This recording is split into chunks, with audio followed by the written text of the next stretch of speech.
Hello, everyone, and welcome to Experts Unplugged, speaker spotlights from the Medical Fitness Association conference, where I, as a fellow speaker at the conference as well, I'm going to highlight some of our amazing speakers from the upcoming Medical Fitness Conference. It's 33rd annual conference.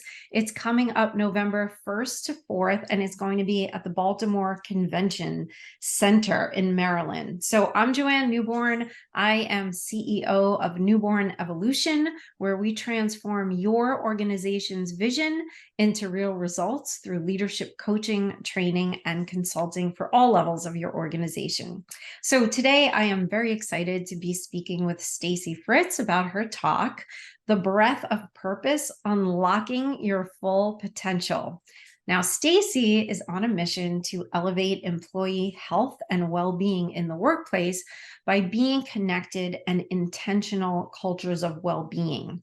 Through research-driven strategies, compelling stories, and actionable takeaways, Stacy delivers energetic, virtual and in-person keynotes, workshops, and trainings that will inspire better health and safety in the workplace. So thank you so much for sharing time with me today, Stacy. Thank you, Joanne. I'm so excited to be here. I really appreciate the invitation. I'm looking forward to our conversation. Me too.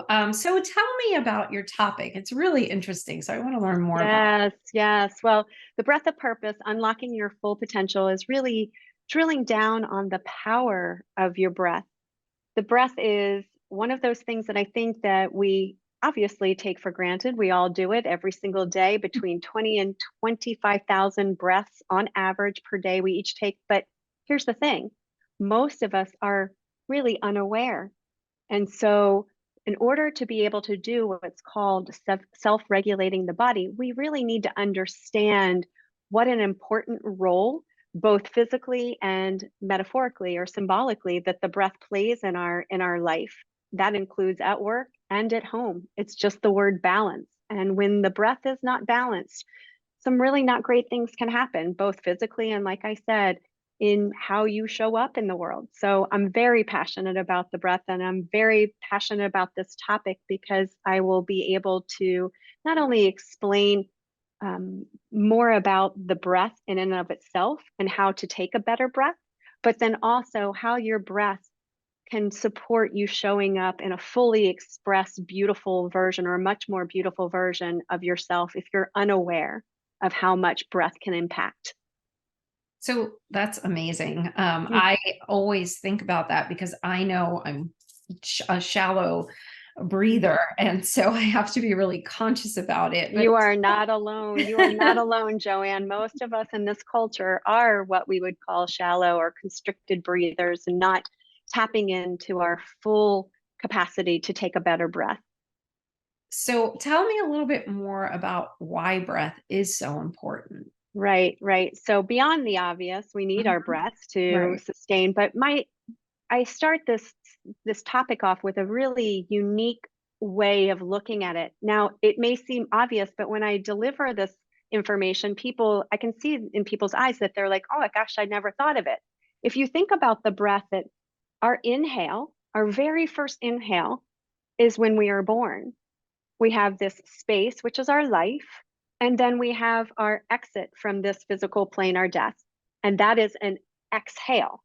So if you think about it Mhm. symbolically, the breath cycle almost, it represents our entire life. So we've got this really major event of an inhale on the breath, a major event on the exhale on our death. But what I'm really curious about and continue to study is the spaces or the cycles in between those two important, because I believe that there is as important, if not more important. It's what we choose to do with that breath. The breath is represented in not only better health or pulling from our better health, but also our state of presence. What I mean by that is that I do much of my work is on site at corporate, in the corporate culture, and we can see very clearly when somebody is frantic or anxious or stressed or unhappy, that impacts the way we are breathing. And we can see when somebody wouldn't, if I held up a picture of somebody who's stressed, I can pretty much share with you the video that would show you shallow, rapid breath. The same goes to be true for folks who are able to self-regulate and being able to manage breath, to be able to regulate what's called our autonomic nervous system, our parasympathetic and our sympathetic. That is a lot of words to describe our fight or flight and our rest and digest. And it's not that one is better than the other.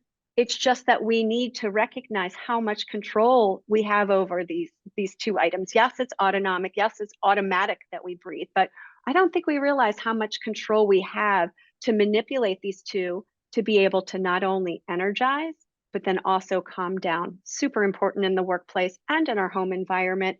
Once we understand that we have control, we can start tapping into the tools to help us show up better.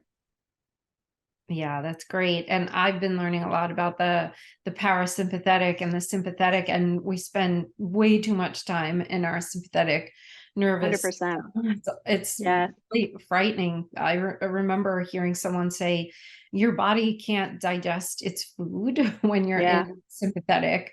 It's true. We are most of the time. Well, it's kind of like the same thing, and as a stretch a little bit, but when we got on the bandwagon of eating fat was unhealthy, it's kind of like the same idea. We took that idea and we ran with it and we vilified, the word fat. I'm going to bring it back to the breath and say this. People have started to understand how the sympathetic and the parasympathetic parts of the nervous system operate. And so sympathetic has gotten a really bad rap, but I want to pause, Joanne, and say, we need that part of us. We need to be able to turn something on. It historically came from the ability to not only protect ourselves, to save our lives, people being chased by tigers, lions, and bears, and they needed that sympathetic nervous part of our nervous system to kick in order to get us out of danger. The trouble is, once the person was out of danger, they did this. They exhaled and they brought in the parasympathetic and they were able to relax. Where we are now is that we are symbolically being chased by the tiger up the tree, and yet we don't take the exhale to bring it down. So we're living in a high state, high charged state where that is where the bad stuff comes from. So we need to be able to toggle between the two, and understanding how to toggle between the two is that secret sauce. It's an intentional breath. It's an intentional working of that diaphragm muscle. But I don't want to be caught in the lane of just coming to the conference to speak on how to breathe.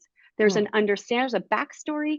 There's an inspirational component of this with a story behind the breath, and how I really drilled down and started to understand my work as a yoga instructor, as a breathwork coach, really allowed me the opportunity to take this and kind of transition it into a place where you can use this at any part to align yourself, heart, mind, and body, if we recognize just the power of one breath cycle.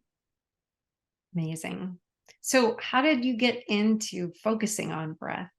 I appreciate you asking. I was hoping you would ask me that question. So for me, as I mentioned, I have a background in employee engagement. My business is corporate well-being. But on the side, I've always had a passion for instructing. I am still a present yoga instructor, a breathwork coach, fitness trainer. I thoroughly still enjoy coaching people. At the time, right around COVID, I ended up losing my only sibling, my brother, Brad. He passed away from cancer. And at the time, his career, he was in aviation, he was a pilot. And as he tried to heal from the diagnosis, we worked together to see if we could use breath work to manage pain. Why? Because he did not want to get into using opioids to manage pain, because he wanted to go back to flying. To make a very, very long and painful story short, again, he passed away in 2020. And right before he passed away, I literally had that moment where I woke up out of a dead sleep with that napkin idea, that instead of trying to teach him how to take a better breath, was there something that could show him how to take a better breath.